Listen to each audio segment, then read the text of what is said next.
দেখবেন একটা ফল গাছে যত বেশি ফল তত গাছটা ঝুঁকা, ফল গাছ যত বেশি ঝুঁকা বুঝবেন তত বেশি ফল। যেটা ঝুঁকা না এটা শটান খাড়ায় আছে, দাঁড়ায় আছে, মানে ওটার মধ্যে কোনো মাল মশলা, যার ভিতরে যত আদব আমল সে তত বেশি ঝুঁকে থাকবে। কেউ কিছু বলতেছে শুনতে থাকবেন, হাসি মুখে শুনতেছে, আপনাকে নিয়ে অনেক গীবত করছে, অনেক বাজে কথা বলতেছে, আপনাকে শুনে দিচ্ছে হ্যাঁ হ্যাঁ এরকম সেরকম, আপনি মুচকি হাসি দিয়ে শেষে কি বলবেন? আর কিছু। যখন আবার বলবে আবার বলতে থাকবে, এই এত কিছু বলি গন্ডারাচ্ছে আমরা কিছু, এরপরও কিছু, আর কিছু।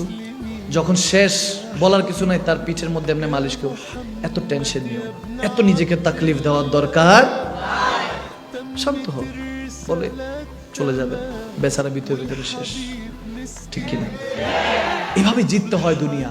দুনিয়া জিতেন, টাকা আপনার পিছনে দৌড়াতে থাকবে।